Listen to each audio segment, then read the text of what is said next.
Assalamualaikum warahmatullahi wabarakatuh. Nama saya Salvina, NIM 2119201. Di sini saya akan menjelaskan media pembelajaran yang akan digunakan pada mata pelajaran fikih dengan tema sucikan lahir batinmu dan gapailah cinta Tuhanmu. Naskah media mata pelajaran fikih kelas 7 semester 1. Jenis media mind mapping with game. Materi pelajaran, sucikan lahir batinmu, gapailah cinta Tuhanmu. Materi pokok, taharah, najis, dan hadas. Cara penggunaan media, guru menjelaskan materi kepada siswa. Setelah itu, guru mengadakan games dan menjelaskan peraturan gamenya kepada peserta didik. Guru menjelaskan di meja guru ada angka di dalam kertas yang digulung yang terdapat 5 angka, yaitu angka 1 sampai dengan 5 yang telah diacak. Guru menjelaskan siapa yang mendapatkan kertas yang berisi angka, maka ia harus mengambil soal yang ada di dalam mind mapping dan menjawabnya. Bagi peserta didik yang dapat menjawab dengan benar akan diberikan reward atau hadiah. Guru meminta masing-masing peserta didik untuk maju ke depan dan mengambil sendiri nomor lot yang tersedia dan jangan dibuka sebelum diminta untuk membukanya. Peserta didik yang telah mengambil nomor lot diarahkan kembali ke tempat duduknya.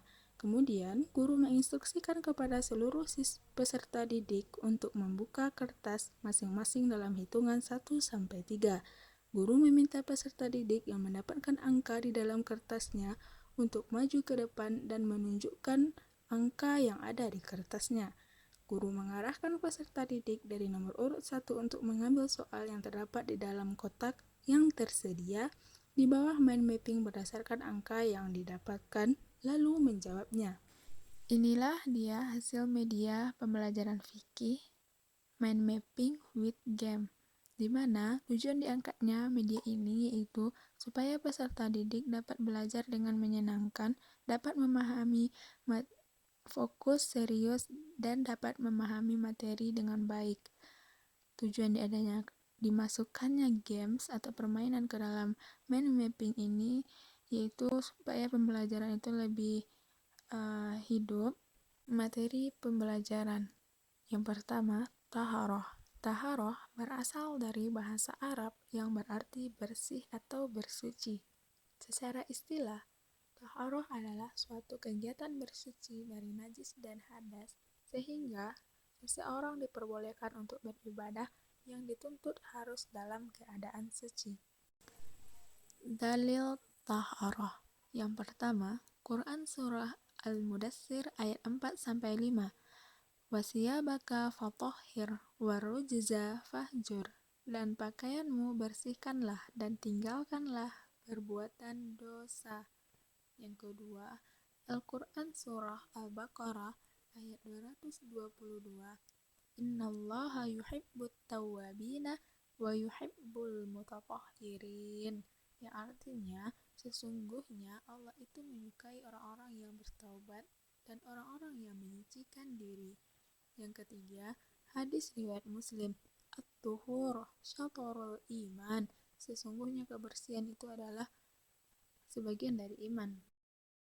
Najis. Najis berasal dari bahasa Arab yang berarti kotor. Secara istilah, najis adalah suatu benda yang kotor yang mencegah mengerjakan suatu ibadah yang dituntut harus dalam keadaan suci. Macam-macam najis dan cara menyucikannya. Yang pertama, najis mukhafafah, yaitu najis ringan, seperti air seni bayi laki-laki yang belum berumur 2 tahun dan belum makan apapun kecuali air susu ibu. Cara menyucikannya, memercikkan air pada permukaan yang terkena najis. Yang kedua, najis mutawasitah, najis sedang, seperti bangkai, darah, nanah, muntah, kotoran manusia dan hewan. Najis ini terbagi menjadi 2, hukmiyah dan ainiyah. Hukmiyah yaitu najis yang diyakini adanya tetapi tidak nyata wujud zat bau dan rasanya, seperti air kencing yang sudah kering pada pakaian. Cara menyucikannya, mengalirkan air pada benda yang terkena najis. Yang kedua, najis ainiyah, yaitu najis yang tampak wujud zatnya dan bisa diketahui bau dan rasanya. Caranya menyucikannya yaitu membuang dan menggosoknya sampai bersih dan diyakini zatnya sudah hilang, rasa bau dan warnanya, dengan menggunakan air yang suci.